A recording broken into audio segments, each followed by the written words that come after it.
Welcome to the Fit Strong Women Over 50 podcast, episode number 47. Hi, I'm Chris. Thanks for joining us. And I'm Jill. If you're a new listener to our podcast, welcome. Chris and I decided to create a podcast for the Becoming Ellie community because we figured that we were interested in being fit and strong. There must be others with the same interests. Yes, many women over 50 know that they want to stay healthy, be fit, and have an active lifestyle, but sometimes they feel like they are alone in their journey. So we wanted to create a community to help encourage us. We named it Becoming Ellie because Jill and I are still becoming fit and strong. You might wonder, who is Ellie? As the legend goes, Ellie's the Norse goddess of aging who beat Thor in a wrestling match. Yeah, it's funny. When she was challenged to the wrestling match, no one expected her to do well, much less win. So we decided to name our community after her because we all want to be fit and strong as we age.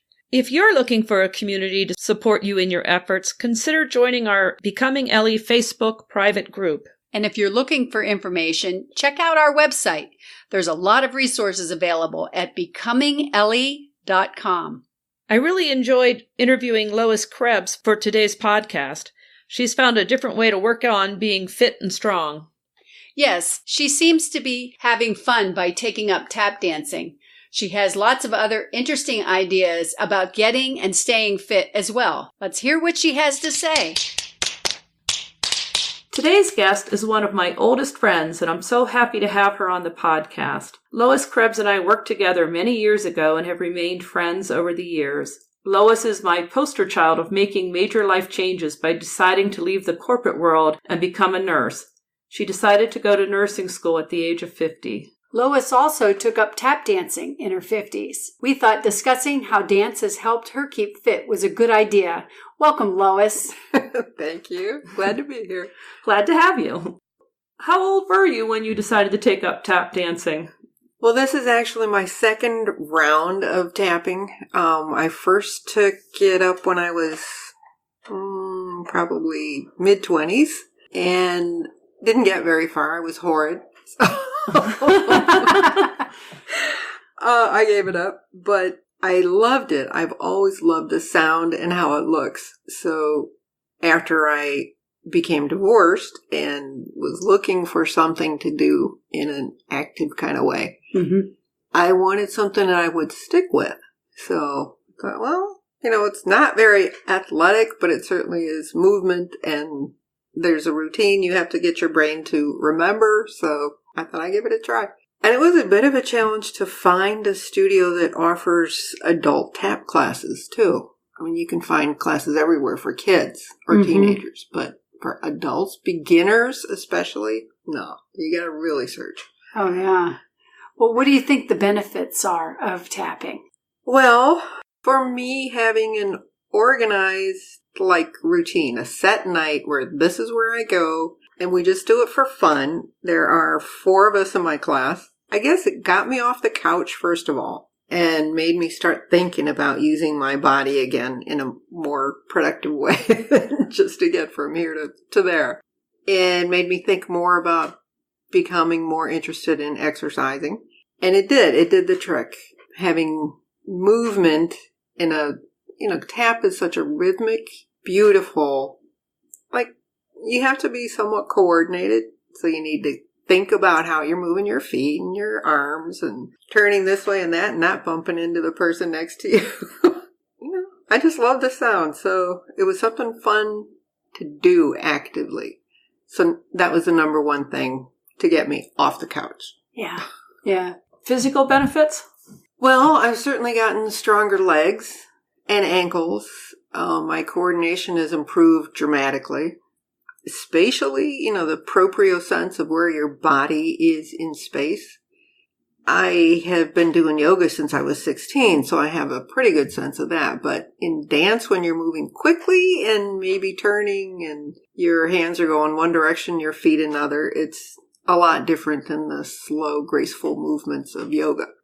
I was hoping that at my next bone density test, it would show that my bones had improved because of the impact And if you have osteopenia, one of the things that some doctors recommend is that you practice heel walking so that you're deliberately walking with a lot of force onto and impact on your heels, which is supposed to strengthen the bones, especially in your lower legs and your thighs. But that was not the case for me. So. It didn't do that, huh? No, it didn't help my bone density. But okay, and so there's 4 of you in the class, mm-hmm. and so there's a social, because you've become friends with those people? Yes, exactly. 2 of them had known each other for years. They're lawyers, and they actually got their first lawyering job together. So, and we're all in our, I'm 63. There's a 71 or 2-year-old.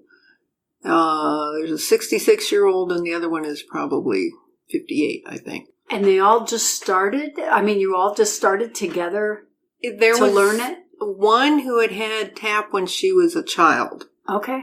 And then, me when I was 20, but I was horrid, so that doesn't count.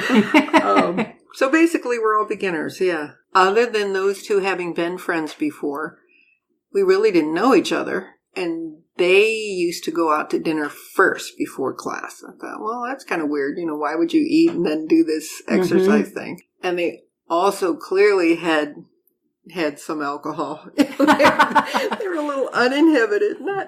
Maybe that's why they went out before. To get the nerve up to come dance. Exactly. Yeah. With these other strange women that, who's going to be humiliated tonight? Is it hard to learn? Yes and no. I mean, the teachers are very patient, with the old folks like us. But they will teach you the basic steps. And then you do drills. So you repeat the basic steps. And then they add a few things so it's more interesting and you don't get too, dreadfully bored and stop. They change the music, and the teacher, if they're good, they will listen to what you prefer as far as your music. So we had one teacher who would deliberately give us Motown and 60s hits. And, we loved it. We're just there having a good time. The teacher we have now at a different studio is a young man he does ballet is his primary love, but he also taps professionally. And he does Pilates and jazz and modern, all kinds of dance. So he's very talented and patient. So we've just become this group of 4 women and this teacher guy, and we take him out to dinner once in a while too. Socially, and we share things about our lives, about each other, and it's a good emotional and social and physical and mental, and it's just a great activity, I think. It sounds like a lot of fun. You mentioned that you do yoga. Are there other things that you do to stay fit as well? Well, I participated in a program with a functional medicine doctor out in Ravenna. Dr. William Bluter in Ravenna. He's a functional medicine chiropractor. I did the fasting diet, which is his main thing. So you do an elimination program. So you get down to a few basic things you can eat, and you do that for a total of 6 weeks, I think it was. And I lost some weight, which was one of my goals, but I also learned a lot about my food sensitivities and the foods that my body does better with. I'd never done an elimination diet like that. I learned that I can live without coffee. That's hard. For me, that's really hard. Yeah. Yeah. I went 30 days without drinking coffee. That's tough. Only time I went without coffee was when I was pregnant. I didn't want it at all. The second No, I drank it all through my pregnancy. I didn't like the taste or the smell. Huh. But coffee, I've tried to do elimination diets with the coffee, or, like a 28-day challenge or something, and no. Yeah, it's tough. It's tough.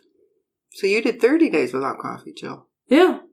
Well, yeah, I think, yeah. Wow. Because it was a 6-week elimination diet, but you got to drink coffee for the first 2, continue with the coffee. Yeah, right. Because you tapered. And, yeah, but I went I guess that could have been 28 days, but. We were counting at the time. Yeah, I'm sure I was counting. Yeah, when you're trying to eliminate something. Do you do other forms of exercise? Oh, I'm sorry. So, that's okay. He, as part of this functional medicine program, He has a sports physiologist on board. I think that's her title. She puts you through a basic endurance test and sees where your flexibility is and where your deficiencies are. And then she devises a program. Nice. So for customized just you. Yes. Wow. She works one-on-one with you and designs and gives you your homework. So I did not want to have to go to a gym. I mean, I know I said that one of the things I liked about TAP was going out on a specific night with a specific place to go and a certain time to be there and a certain time I'd be done. But after work to go to a gym and have to bring my gear and decide, so how am I going to eat and what time am I going to get home and then what, get ready for work the next day, all that. Just no. So it was much easier to tell her I need something I can do at home with equipment I have now. Maybe I'll buy a few things. I don't want to invest a lot in this. She said, do you have hand weights? Well, yeah, I do happen to have a pretty good collection of hand weights, dumbbells. So she came up with a routine where I use a combination of my body weight. It's core work as well as upper body and my legs. So, and after I did, I don't know, about 2 months, I guess. On the first 1 or 2 routines she had devised for me, then she gave me a different one where it's still hand weights, but it's much more intense. And I'm finding a lot more progress with that. So I like how my body feels with that. And that one, I finally got that endorphins feeling. Yes. Like, oh my God, this is what it is. This is what it's about. So it's a strength training thing that you're doing. Yes. With dumbbells and body weight. Right, exactly. Okay. Yeah. Yeah. How often do you do it? During a good week, probably 4 times a week. Wow. But, the holidays were recent. Sure. Yeah, and things get in the way and family. And so some weeks I don't do more than 1 or 2 evenings. But I try to do it as soon as I get home, and it takes me half an hour. So I watch the evening news while I'm doing my exercise. Then I go eat. Okay. Yeah. And did she tell you how to modify it over time so that you don't keep just doing the same thing? She did. Okay. Yeah. And she suggested I get slightly different equipment, which I haven't made up my mind whether or not I will. But, yeah. Well, you could always ask someone for a Christmas present. Yeah, there you go. But it's not like anyone doesn't need ideas of what to buy. Right. And you did say you do yoga? Yes. Yeah. So what are the benefits you get from doing yoga? Wow. Well, it depends on the style of the teacher that particular evening. There's one evening a week that is my yoga night. Usually the benefits for me are just relaxation and breathing and real stretching. It feels almost as good to me as a good massage because I'm able to get deeply into the tissues and I feel my circulation improving and definitely my balance has improved. I know that. I noticed myself about a week ago. I realized, hey, I'm going down steps where I work. There's like 4 flights of stairs I have to get from my unit down to the dining room. I don't hold the handrails. I go as fast as I can and I didn't even realize I didn't need to hold the handrails until recently. And I think that's attributed to the body work I've been doing at home. Oh, okay. Could be. I would think that the tap dancing would thinking the same thing. Affect your balance dancing too. Down those stairs. Right. I'm not that good. Lying down. Yeah. Yeah. So you talked a little bit about strength training. You talked a little bit about yoga and your tap dance. Anything else? I love to cycle. Cycle. Oh, yeah. So Chris is an avid bicyclist, and I know you always were. I don't know. Are you still cycling? No, last year I didn't get out at all. I used to do 100-mile rides. Yeah. Fairly often, yeah. And that was a lot of fun. Is your bicycle out of shape? Is that the problem? I just had an old friend tune it up for me last year and put new tires on, new tubes, and cleaned it up. Got the brakes adjusted, so it's in really good shape now. It's a Trek women's like road bike with the skinny tires. Yes, and, yeah. I paid $400 for that, and back in I think it was 85 or so, which was outrageously expensive. Back in the day. Yeah. But now, I think those bikes are worth a lot more now. I don't know, but... I don't know. I have a 1988 bike, Cannondale, that I ride. I really love it. Yeah. But when you see some of the new bikes that they have that are so lightweight, then you think, right. So I have a like a 1990 Cannondale, but mine's a hybrid. So okay. Big difference there. Yes, Yeah, right. much heavier. Yeah, it is much heavier. But everyone, I mean, people are buying bikes now just sort of look at that like, well, isn't that cute?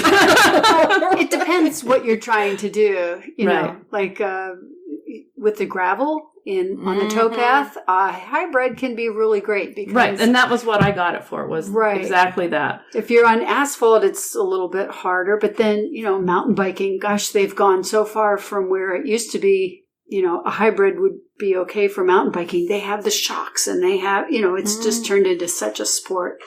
Mm-hmm. But what kind of biking do you like to do?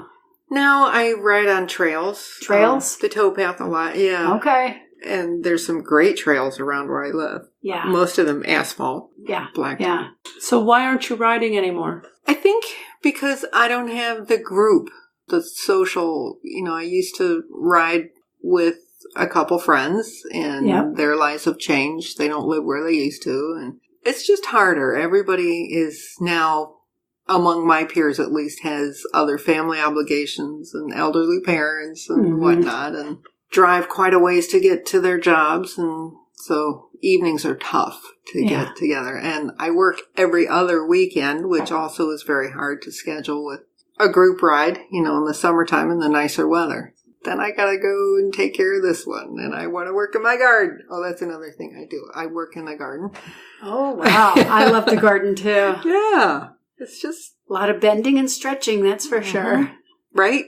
And the opening up the plot in the early spring is just, I love it. The wheelbarrow full of dirt. That's probably good mentally, too. It is, yeah. Pulling the weeds, great for relieving frustration. Right? That too. And you could feel it. You could feel if you're in shape for it or not. That is definitely true. In the first 20 minutes, you could tell. My gosh, where did those muscles in my legs go? So, Lois, how would you define the word fit? Well, I think it's being able to do the same activities that I was able to do maybe 20 years ago without a lot of struggle. I'm a nurse, and I deal with a lot of people maybe 10, 15 years older than me, some my same age. It's a residential facility I work in. So they live there. So I see them every day. It's the same people all the time. To me, it's just so heartbreaking to see some of them, because of their chronic diseases, their diabetes, their obesity, sometimes mental or emotional issues, that they spend their days sitting in their recliners. Sometimes even they'll give up and just use a wheelchair. Motorized scooters are wonderful. They increase mobility for people who have really limited mobility. But there are some of them who are just, it's a lot more convenient to jump on that scooter and go down to the dining room. Like, no, you really can walk, and it's really important to keep walking as long as you can and stay independent. So I don't want to have to ask somebody to put my carry-on luggage in the overhead bin for me. Yes, I have white hair, but I'm really not that old and decrepit. I feel it's important to be able to carry my groceries in from my apartment parking lot all the way up the walk up to my apartment and not struggle or have to carry the old lady grocery basket. I'll do that when I need to, but for now, I just want to use my body in the healthiest way possible for as long as I can. So fitness is independence is what I'm hearing you say. Yeah, I guess right. Yeah, that's it. That's so true. It is. And, the luggage thing really is, if you can't move your luggage, you can't travel. Mm-hmm. Really. And it's one of the things that holds people back. Yeah. Thinking, well, what? Right. Or, you're right, carrying your groceries. Yeah. Sort of the basics of life, but if you can't do it, that's a problem. Something I read a while ago of the number one reason people go into assisted living facilities is that they can't get off the toilet by themselves. Right. Which I thought was, wow, that's really strange. But if you have bad knees. Yes, exactly. Right. I mean, I work with a nurse who's overweight. She admits it. And she's 20 years younger than I. She says, I can't use that bathroom there. Why not? Because the toilet's too low. I can't get off that toilet. I'm like, girl, you need to do something. Start doing body weight training and strength training. Yeah. Yep. Well, it's the basic functional, functional fitness. You said you want to be able to move your luggage on your own? Yes. Have you ever had to do that? Well, actually, yes. In July of this year, my daughter, who's in the Peace Corps, she's serving in West Africa. I went to visit her for 2 weeks, and I knew that I would be traveling on a motorbike, a lot of it, which scared the heck out of me. So I needed some luggage that I could carry on my back, so I had a big backpack and a duffel bag that would fit on the motorbike, because I'm not driving it. You hire somebody, and she doesn't drive either. You're not allowed to in the Peace Corps. So she was on one bike, I was on another. And there was a couple times when we were three of us, the driver and she and I, on one bike, and then some of our bags. So yeah. Wow. That was pretty scary to me, but she says, no big deal, Mom. We do it all the time. Like, whoa, no. So handling my luggage through the international airports by myself, there, especially when you go through customs, you have to be able to move your bags yourself. So, and there are always kind people who say, let me help you with that, but you're not supposed to be able to have someone else touch it. So I wanted to be strong enough to do that. I wanted to be healthy enough that I could withstand the dietary rigors. The food and the water are often contaminated. And I did have some intestinal issues, but nothing of what it might have been. Mm-hmm. My chiropractic, the functional medicine guy, was so pleased when I came back. He said, had you not been this healthy before you went over, who knows what would have happened. And I had a whole lot of tests done when I came back, and I was free and clear of all kinds of everything. It was great, even though I was clearly exposed to a lot. One of the ways we had to get from her one day to get from her village down to the capital where the airport is so that I could leave, it takes probably 8 to 10 hours on a bus. Oh. The bus is not air conditioned. It's crowded. It's like an old school bus. And it was so hot and dusty. I was sitting like not having my back rest against the back of the seat for most of the day. She said, Mom, why are you doing that? You look so weird. I said, oh, it's just really comfortable. I don't need to lean up against the back of the seat. My back was strong enough and, gave me some circulation of air behind me. So I was a lot cooler that way. And she actually said at one point, I'm amazed at how well you've stood up to all this travel and you're not complaining about anything. Like, I was able to sleep immediately. I didn't have too much trouble with jet lag. And so I was very happy at being so healthy. And to me, that was a trip of a lifetime. So that was good. That was worth it. That sounds so fun. Wow. Very fit too. Fit and healthy. Yeah. Another example of the functional fitness. Yeah. But maybe we could switch now from fitness and talk a little bit about food. Do you have a certain way that you eat with your food? Well, I've gotten addicted to smoothies in the morning for breakfast. I was waiting to hear what your addiction was. How do you fix your smoothies? Let's see. I used to just throw in whatever I had into my knockoff Vitamix that I got from Aldi.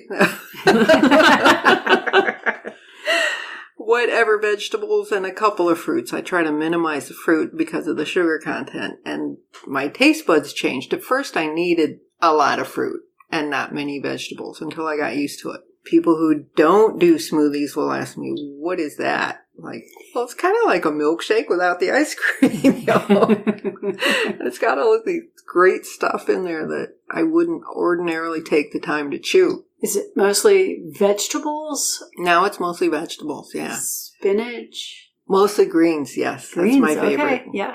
Although, then I get tired of just greens. And it turns a funny color after a while. Yeah. It can go brown. Do you make a batch? Yes. Yeah. Because I like it cold in the morning. So I'll make 2 or 3 at a time. And then I found a book called Smoothie Girl, I think it was. Blender Girl. Blender Girl, yeah. Oh, okay. Because I had her other cookbook. Yeah. Yeah. You turned me on to this one. Well, yeah, I don't know, but I forget her name, but we'll find it and put it in the show notes. It's not Hungry Girl. No, it's Blender Girl. Okay. And she does cookbooks about using your blender to make, she has a wonderful dip made with edamame and spinach. It's like a hummus almost, but it's green. And, is it good? I love it. I haven't tried that one. It's fantastic. Oh, my taste buds are already going. I'm getting some ideas for my... I always love to hear how people use their, Vitamix or blender or what have you, because it gives me some new ideas. Right. Yeah. It's a great tool. So you usually have smoothies for breakfast? Yes. Okay. Yeah. What about your other meals? What's your eating like on a typical day? Well, then I have a hot meal at lunch, at work especially. I always bring my lunch. I like the food that they serve there, but I prefer my own. Then I know what's in it, and I know about the salt and the fat content and the sugar content, and it's a lot cheaper too. So. You heat it up in the microwave? I heat it up in the microwave. Is it usually leftovers from dinners the night before? Sometimes, yeah. Okay. Or sometimes it's something I cook just for lunch.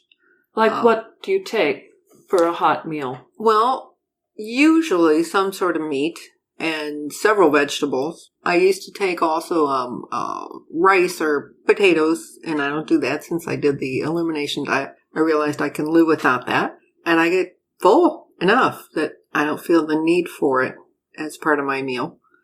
So, vegetables and protein. Mm-hmm. And then for dessert at lunch, I have fruit, fresh fruit usually. And then I try to avoid the snacks, because if you work in a residential facility, families bring in cookies and candies and gifts for the nurses. It's always around food. Mm-hmm. So I try to avoid that by just not being hungry. And then when I get home in the evenings, then maybe I'll have a beer or hard cider, because I can't tolerate beer anymore. It makes my my nose all congested. That's one of the gluten sensitivities I realized, or I guess barley or malt, something in the beer. Just the yeast, maybe. Oh, that could be. I hadn't thought of that. Yeah. Was it craft beer? Any kind of beer, basically. Really? Yeah. Okay. I can almost immediately. I start to get all stuffed up and maybe sneeze. That's no fun. Wow. So you discovered that with the Elimination Diet? Yes. Yeah. Because you go completely off gluten. And alcohol. And alcohol, right. Yeah. So as soon as you have a sip of something, like, you can feel what it does to your body. Wow. Immediately. Yeah. So along with the alcohol, then I'll have whatever vegetables and protein I have hanging around, and not much. I'm not that hungry in the evenings. Yeah. Yeah. But you eat a good-sized meal in the middle of the day. Yes. It sounds like. Exactly. That's my biggest meal. Yeah. Okay. I mean, I grew up on a farm, so maybe that's that. I don't know. Yeah. Eat like a farmer with a big meal at midday. So do you have a favorite go-to recipe that you use, like if, you're really busy, you're out and about, but it's something that you get home and it's late, you're kind of hungry. Mm. Is there a recipe that you use, a meal that you like to make? I would probably stir fry something, then whatever vegetables I had. Has to have onions in it. You start with onions for everything, right? Okay. Saute the onions and chop up the veggies and throw them in. Do you saute in olive oil or canola? Well, oil? again, since this elimination diet has, we were forbidden to use olive oil for anything over, 120 degrees, something like that, at high temperature frying. No. Mm-hmm. So I use ghee. Ghee. Okay. Yeah. Or avocado oil once in a while. I do like to cook my eggs in bacon fat, which I don't know what kind of diet that is, but okay. But I like, and I eat eggs a lot. Yeah. Especially on my days off when I have the time to cook in the morning. Mm-hmm. So I would maybe add an egg to the vegetables, and that's dinner. A little bit of seasoning, herbs and spices, and it's good. Yeah. Quick. So you became a nurse when you turned 50. Mm-hmm. And yes. what prompted you to change careers? Well, I didn't voluntarily leave the corporate world. I was invited to explore opportunities elsewhere. Boy, is that a nice way to put it. Yes, but you could have stayed in the corporate world. Right. Yeah. And my ex-husband encouraged me to find another job with that corporation. And I was convinced that if they had gotten rid of me once because I was too old, that there was nothing to stop them again. And the reason I'm convinced it was because of my age was that I was required to sign an agreement that if I wanted the severance package, which included career counseling and that I would not sue them for age discrimination. I'm like, why would you even think of that? But I don't know. Maybe it's this litigious age. I was looking for something I could do until I didn't want to work anymore, or was too weak and feeble in one way or another that I could not do it. My mother-in-law was an RN and was still doing PRN, like occasional work, when she was well into her late 70s. And we had a nurse who was part-time, where I work now, who quit when she was 85. Wow. And she was not the quickest thing, but she was sharp and people respected her. She was very kind. And why would you not want us? And the vocational tests I took, the aptitude, you run through this whole gamut of what's your personality type and what would suit you. And every time it came up, number one was nurse or nurse supervisor. So I had thought about it for years and always thought it was just too yucky and too messy and too unappealing. But one of my advisors at the nursing school I applied to at Ursuline College is where I actually graduated from, with an accelerated program, because I had a bachelor's degree from years ago, my English degree. Mm-hmm. And because I had taken a lot of science classes back then, I was qualified to do the accelerated program. So I got a Bachelor of Science in Nursing, RN, registered nurse, in 15 months. Wow. A year and 3 months, yeah.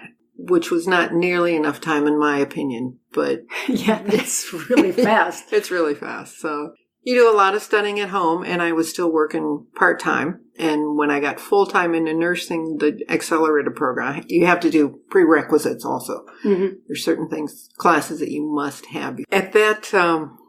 So you took the prerequisites. Was that part of the 15 months? No, that was before that. Okay. And that took me 2 years to do the prereqs. Yeah. But my advisor at Ursuline College said, go get a nursing assistant's job and see if you can do the work and if you can tolerate it. She said, you're at this age where you don't want to be changing careers again if you do. Right.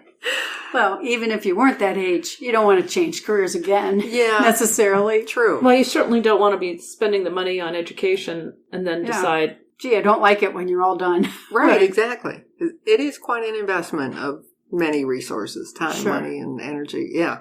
So I got a job at earning $9 an hour and realized that was not very much money to live on. But I loved the work. As messy and demanding, the hardest job I've ever had. Emotionally, mentally, physically, and spiritually. Just really hard to be kind to people when you're exhausted, and to do the dirty jobs that a nurse's aide does. My respect for nursing aides is off the charts. And I think it's made me a much better nurse because now I know what to ask them and how to help them, and I don't mind at all if things are getting rough that I'll do their job with them, which some people tell me they really like. So, well, you've been in the trenches. Yeah. So it's really hard, though, to make big changes, to go from a corporate job, I assume you were at a desk with the phone and the computer and all of that, right, into real life, which is, what I consider nursing is very real life. You're staring a lot of things in the face that most of us don't even want to think about sometimes. Exactly. Yeah. Do you have any advice for us on how to make those big changes? Well, getting great career advice was extremely helpful to me. And a lot of hard thinking and praying and talking to friends. And I interviewed a lot of nurses. I went and shadowed a couple and read as much as I could. The other thing I found attractive about the nursing profession is that there are so many ways you can be a nurse. Just, day-to-day hands-on nursing is one thing, but you can work at an insurance company. They're looking for RNs to do case management. And, there's now telephone nursing and video nursing and occupational health. There's all kinds of things that you can do once you get your degree. Well, I could go anywhere literally in the U.S. as long as I qualified for the license, and so many different venues that I could apply the skills to for as long as I wanted to. So what's not good about that? Yeah. All right. So you sort of touched on this, but based on what you see it's an assisted living area that you work in, right? Uh-huh. So based on what you see from your residents, what do you think the most important things are for aging well? Oh, wow. That's a great question.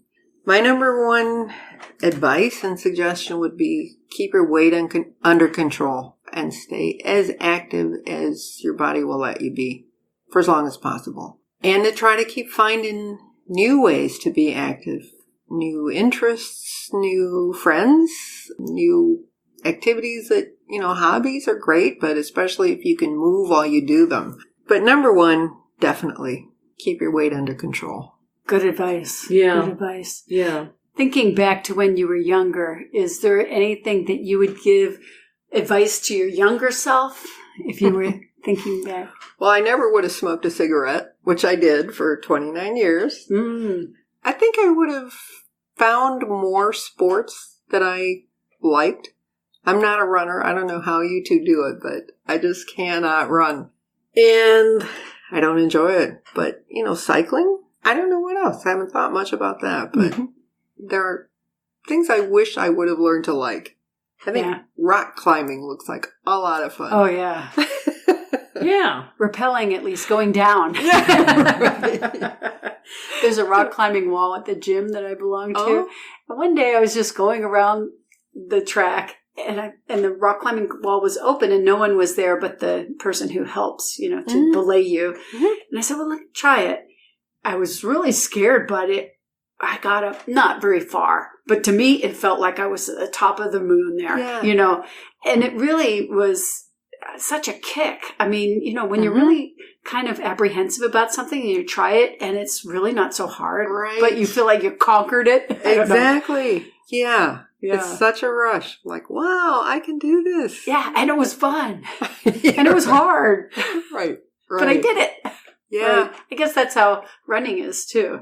Yeah. So you train and then you go out. Part of it is like doing the races, I think, because otherwise you just are running, which has its own benefits, but it's when you train for something and then you go do that race. Even while you're doing the race, you might be thinking, this is horrible. Why am I doing this? Right. But when you finish, there's that, like, I did it. Yeah. A huge accomplishment. I trained for this. I worked at it. Met my goal. Yeah. I did it. Yeah, and even before that apprehension of, oh my gosh, what am I doing? And will I make a big mistake? Can I do this? Right. All of that. Am I going to humiliate myself? Right. Yeah. In fact, I used to think about if there were challenges, like when I was going through nursing school, and I think, you know what? I used to ride my bike 100 miles, and I would have never, as a kid, thought that would be possible, or why would anyone even think about doing that? But that I was able to do it in a pretty decent amount of time. I can do this. I'm a lot stronger than I give myself credit for in some ways. Yeah. Yeah. There's a good self-esteem. Yeah, there's something to be said for hard challenges, then you meet them. Yes. Yeah. Accomplishing a goal is great. Yeah. So sometimes I'll be doing something around the house and I'll be struggling and then I'll think, wait a minute, I'm strong. And right. And then I can actually think about it, use my muscle, and I can do it.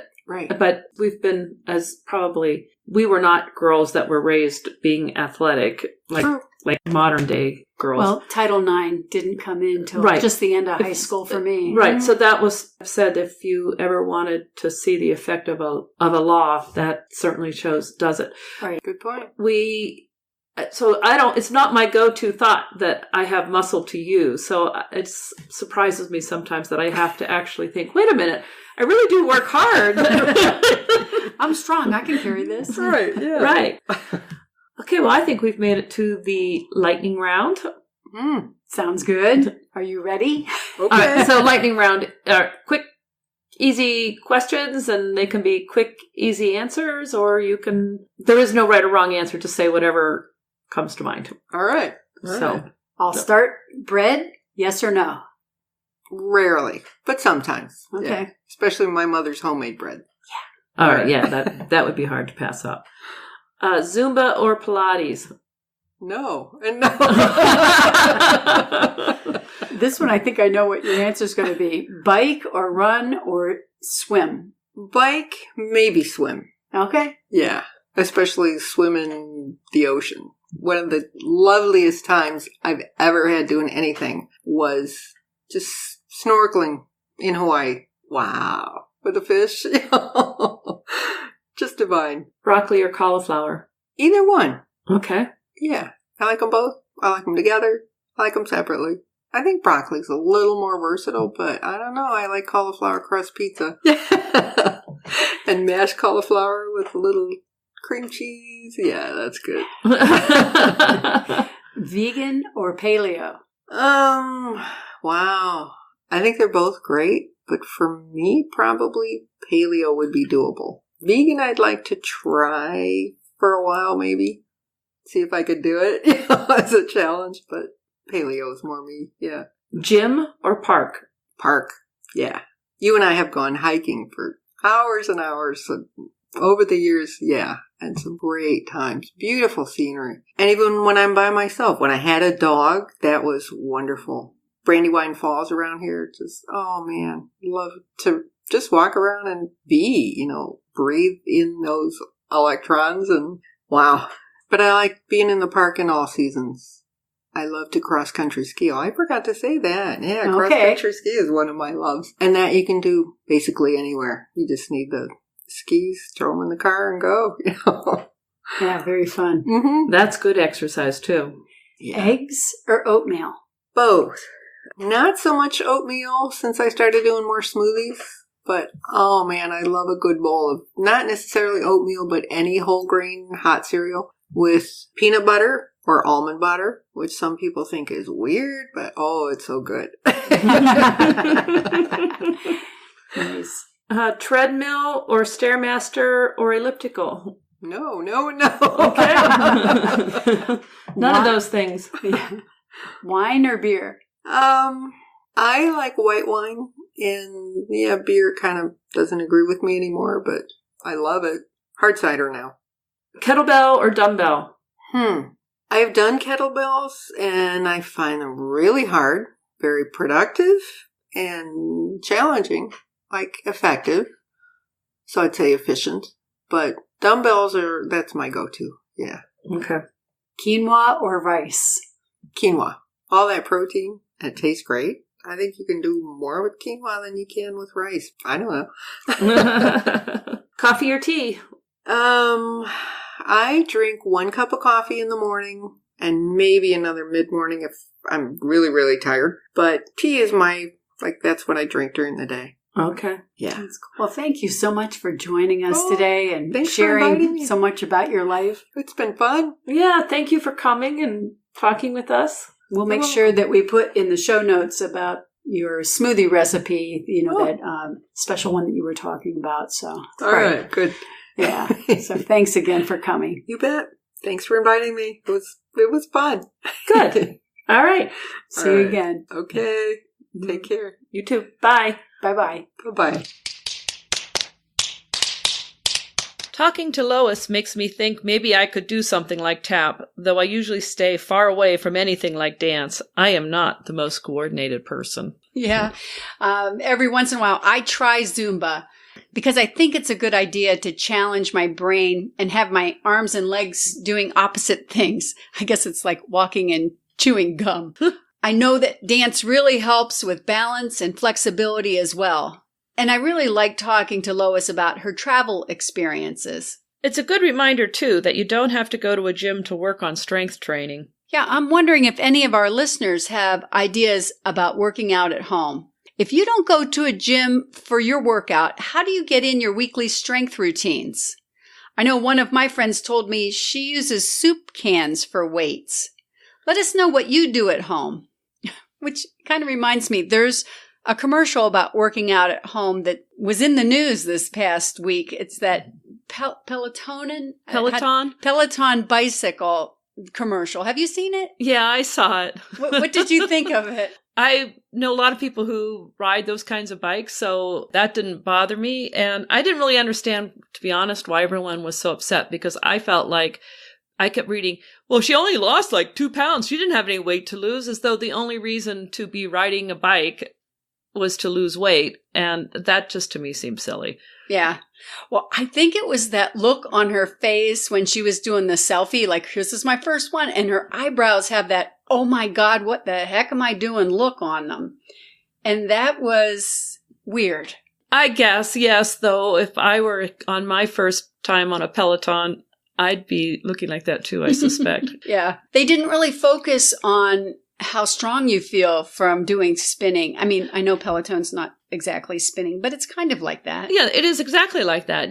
It's Yeah, I guess it's a lot like riding a spinning bike, but they didn't focus on how great you feel after the workout. Well, right. So there was not anything really about how riding the bike for however long she rode it. I guess it was supposed to be a year, because she said, I didn't expect the big change, but she never said what the change was. Okay. Yeah. So, yeah. Right. So, but I really didn't really quite understand why everyone was so worked up over it. Well, the funny thing was, the actor Ryan Reynolds hired the same actress for his vodka or whatever, and they did a commercial that kind of spoofed it, and I think that went crazy this weekend. Yeah, I saw that, and it sort of implied that she divorced the husband that gave her the bike. And now she has a drinking problem because she was really down in those. Well, all right, so... I don't think the point of riding a spinning bike is to lose weight. I think you lose weight when you do dieting. I mean, food really makes a bigger difference. And a lot of people don't realize that. I know. So to me, that was actually more bothersome, is that everyone was going on that, well, she didn't need to lose weight. Yeah, it was weird. I don't know. But we're digressing. Yes. So back to strength routines. If you have one, feel free to post a comment on our website or on our Facebook page. Or leave us a message on the voicemail. And if it's okay with you, we'll play it in a future episode. Just give us a call at 330-970-6662. If you enjoy our podcast, please tell a friend or consider leaving a review on Apple Podcasts or a rating. Thank you for listening, and be sure to check back with us for our next episode. See you next time. Bye. Bye-bye.